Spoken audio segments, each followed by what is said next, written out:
So when we talk about volume, it's a brand new concept for fifth graders. They don't come to you with any learning about volume from earlier grades. It's introduced in fifth grade, and it's introduced with a volume of a cube and the volume of a rectangular prism. Now we have 4 TEKs that touch on this in fifth grade.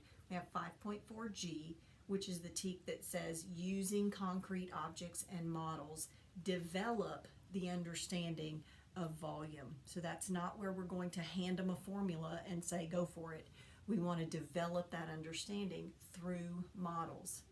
Our next TEK is 5.4H, and this is our problem solving TEK that has to do with area, perimeter, and volume, how they're related, and solving problems using that real world skill of why does this matter that I learned this. 5.6A is specifically about our volume of a cube. So that's our formula where we have side times side times side. And then 5.6B goes along with this formula, which is the area of the base times the height, or the number of layers. And it's getting kids to understand volume has to do with, I have a base of my figure, and I build on that base to figure out what the height of that figure is, and all of it total is my volume. So let's talk for a minute about how we help kids learn something that's brand new.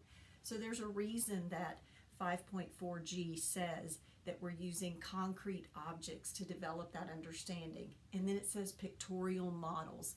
So obviously we've got to get to a 2D model to be able to have kids see what it's going to look like on paper. But we need to start with concrete objects. So I'm going to show you what that looks like. So right now, I have a rectangular prism built, and I'm going to move these out of the way. So here I have a 3x3 square. This is the base of my figure. This is the base of my rectangular prism, so it has a length and a width.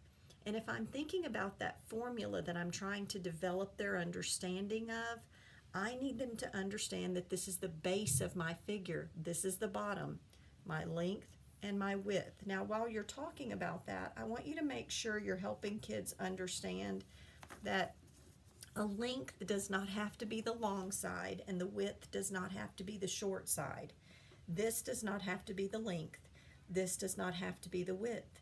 This could be the length, and this could be the width. We've all seen things that are longer than they are wide, or wider than they are long. So I want you to be careful with statements like the length is always the long side. It's not always the long side. So be careful of that.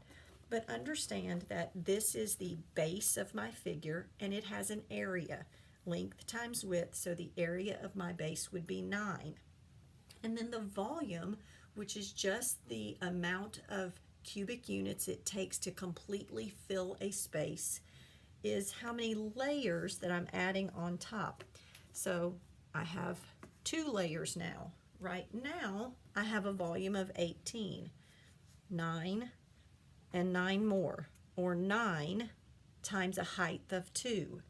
If I added another layer, I would have a volume of 27, because I have 1 layer of 9, another layer of 9, and another layer of 9. And I want to pause here for just a second, because last year on the STAR test, there was a question that was a griddable that simply asked kids, if you have a cube with a side of 3, what's its volume?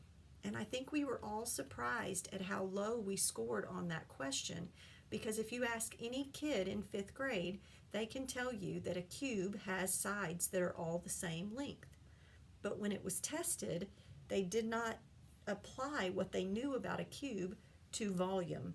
So I want us to make sure that this year we are really covering that 5.6A, which is all about the volume of a cube.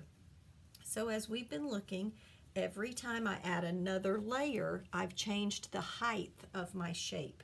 So I have an area of the base times the number of layers gives me my volume.